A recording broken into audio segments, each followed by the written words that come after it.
जब हम बात करते हैं आज से 6-7 हज़ार साल पुरानी, तो दिमाग में आता है एक ऐसा इंसान जो पत्थर से आग जला रहा होगा, जंगल में बैठा हुआ झोपड़ियों में रह रहा होगा। पर कैसा लगेगा ये जानकर कि आज से 6-7 हज़ार साल पहले भी इस दुनिया में शहर होते थे जहाँ पे ट्रेड होता था, इकोनॉमिक एक्टिविटीज़ होती थी, एग्रीकल्चर से लेके आर्ट तक सब कुछ होता था। तो ये कहानी है मेसोपोटामिया और इसी कहानी को हम आज की वीडियो में कवर करेंगे क्लास 11th हिस्ट्री के चैप्टर 1 से। सबसे पहले देखते हैं कि मेसोपोटामिया का मतलब क्या होता है। मेसोपोटामिया दो ग्रीक वर्ड से मिलकर बना है, मेसोस और पोटामस। मेसोस का मतलब होता है मिडिल और पोटामस का मतलब होता है रिवर। रिवर के बीच में, कौन कौन सी रिवर के बीच में? तो मेसोपोटामिया लाई करता है आज के समय के ईरान में, जहाँ पे आज भी दो नदियाँ बहती हैं, यूफ्रेट्स और टिग्रिस। ईरान के आसपास के जो इलाके हैं वो काफ़ी रेगिस्तानी है, लेकिन रेगिस्तान होने के बावजूद जो यूफ्रेट्स और टिग्रिस का इलाका है वहाँ पे आज भी हरियाली देखने को मिलती है और इसी हरियाली का फ़ायदा उठाते हैं एंशिएंट लोग। अराउंड 7 to 6000 BCE मेसोपोटामिया में एग्रीकल्चर शुरू होता है। मेसोपोटामिया के आसपास का एरिया अनफर्टाइल था, तो वहाँ पे फूड की शॉर्टेज थी।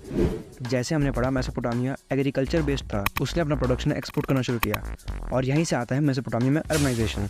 और अर्बनाइजेशन आने के बाद कुछ मेजर सिटीज़ उभर के आई, जैसे उरुक, बेबीलोन एंड मारी। ये सिटीज़ ट्रेडिंग के लिए हब बन गई। यहाँ पे आसपास के एरिया जैसे तुर्की और ईरान से ट्रेडर्स आने लगे।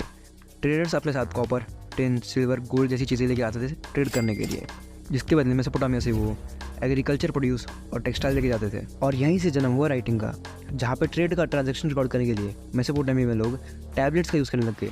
अर्ली स्टेजेस में लेटर की बजाय पिक्चर्स का यूज़ होता था, जैसे कि हम एग्जाम्पल में देख सकते हैं। यहाँ पर किस तरीके से ग्रेन्स, फिशेस, बोट्स जैसी तस्वीरें बना रखी हैं।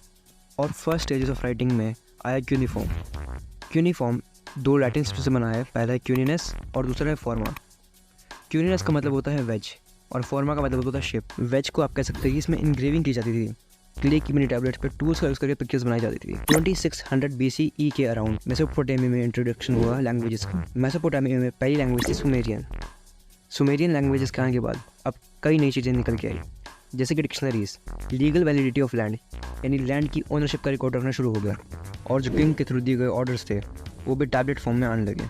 सुमेरियन के 200 साल बाद इंट्रोडक्शन होता है अकेडियन लैंग्वेज का, और अकेडियन लैंग्वेज लगातार 2000 सालों तक मेसोपोटामिया में बोली गई। अब जरा नज़र डालते हैं मेसोपोटामिया की ज्योग्राफी। मेसोपोटामिया में बेसिकली दो रीजन थे, नॉर्दर्न एंड सदर्न।